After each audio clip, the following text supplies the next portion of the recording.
BrightBrush TV. Good day, children. I am Teacher Wesley and welcome to our art workshop. Today, we'll be making a mosaic art. Are you ready? Let's begin. We'll be needing the following materials.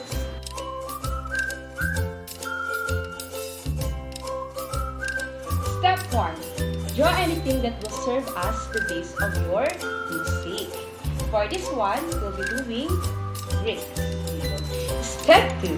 Get your colored papers and cut it into small square pieces, like this.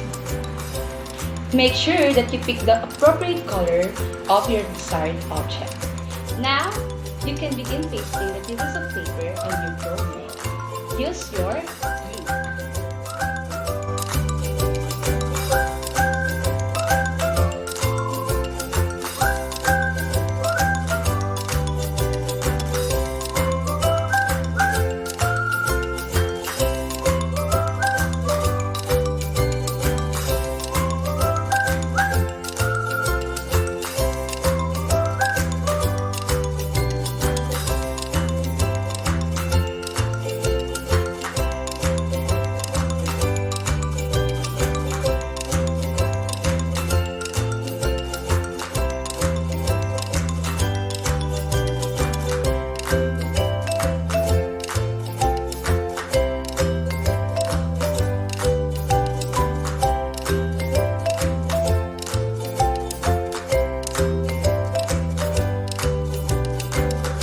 There you have it. This is our finished product. I hope you enjoy it. See you next time.